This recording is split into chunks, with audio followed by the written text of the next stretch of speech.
जो दूसरों के लिए गड्ढा खोदता है। फिर राजा श्रेयस और हामान रानी एस्तर की दावत में शामिल हुए। ये भोज का दूसरा दिन था।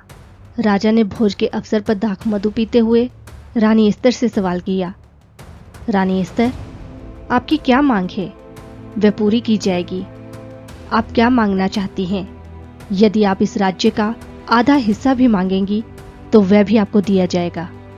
तब रानी एस्तर ने राजा को उत्तर दिया, महाराज, यदि आप मुझसे प्रसन्न हैं और यदि महाराज ये उचित समझते हैं कि मेरी इच्छा पूरी की जाएगी, तो मेरी आपसे यही विनती है कि मेरे और मेरे जाति के लोगों को प्राण दान दिया जाए, क्योंकि हमारा विनाश करने और हमें मार डालने के लिए, हमारा नामो निशान मिटा डालने के लिए मुझे और मेरी जाति के लोगों को बेच दिया गया है।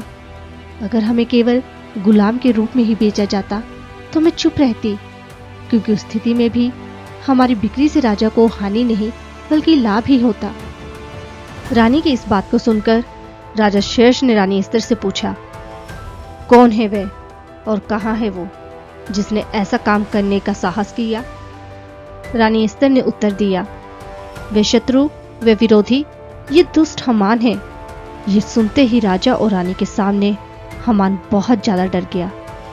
बहुत ही गुस्से में राजा अपनी दाख मधु वहीं छोड़ राजमहल के बगीचे में चला गया, मगर हामान वहीं ठहर गया ताकि वह रानी एस्तर से अपने जीवन की भीख मांग सके, क्योंकि उसे अब ये मालूम हो चुका था कि राजा उसे अवश्य ही मृत्यु दंड दे देंगे।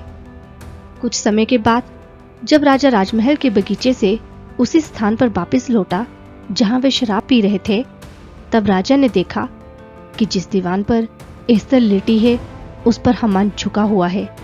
ये देखते ही राजा ने कहा, क्या ये मेरे ही सामने, मेरे ही महल में महारानी पर बलात्कार करना चाहता है? राजा के ये शब्द मुंह से निकलते ही राजा के सेवकों ने हामान का चेहरा ढक दिया।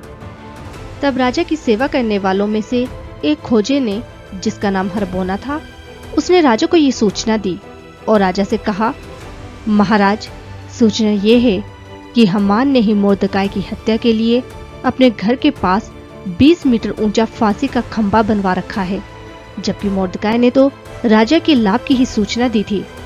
ये सुनते ही राजा ने उसी समय ये आदेश दिया कि उसी खंभे पर हामान को लटका दिया जाए।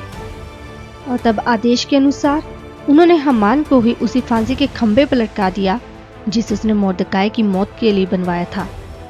और तब राजा का गुस्सा ठंडा हुआ।